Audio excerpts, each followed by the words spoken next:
From the team that delivered the scavenger hunting of Elebits last fall comes Dewy's Adventure, a platformer with tilting worlds and shifting climates. As an enchanted droplet of water named Dewy, you'll need to restore order to the O's world by recovering the fruit of the Tree of Seven Colors and defeating the forces of the wicked Don Hedron. But is Dewy the fountain of youth, or a serious drip?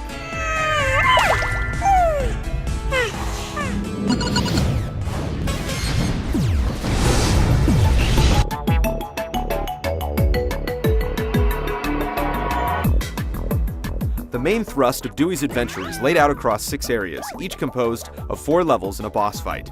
Completing a level is as simple as finding the storybook at the end, but the game also ranks you on how many O's you find, and how quickly you make it through, providing incentive for players to replay earlier levels, to find hidden areas, and improve scores. The 6 main areas are set in different environments such as jungles, caves, and ruins. Each environment introduces new gameplay elements like riding air currents in mist form, changing temperatures to raise water levels, and shaking the remote to activate giant drills. Dewy's abilities are also limited in some areas, since ice levels are too cold for him to turn into mist, and volcanoes are too hot for him to freeze.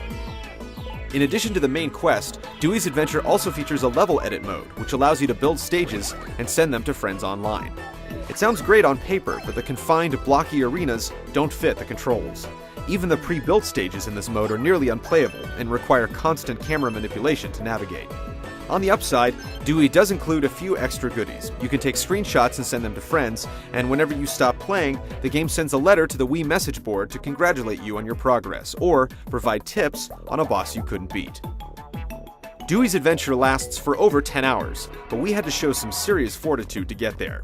At least, the last few hours introduce enough new mechanics to motivate players to trudge toward the final boss.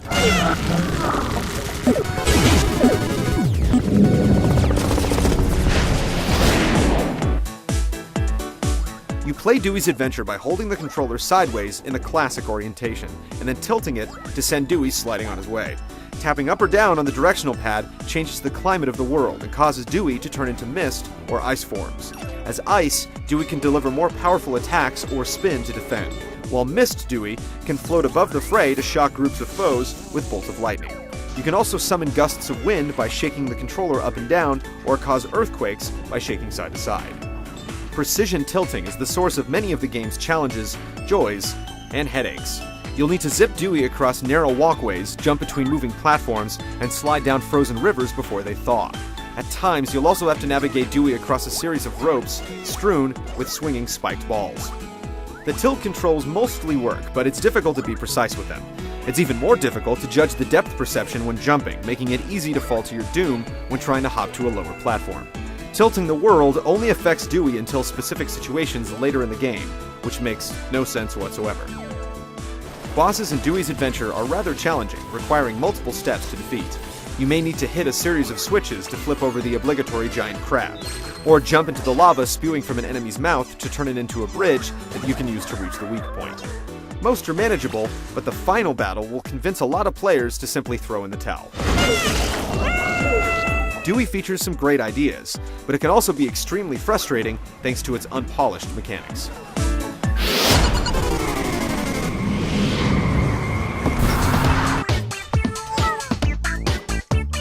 While it's normal for platformers to carry a family-friendly look with cartoon creatures in the lead, the character design in Dewy's Adventure skews a bit too young. Frankly, Dewy looks and sounds like a baby, and his constant chirps and coos will drive some players up the wall.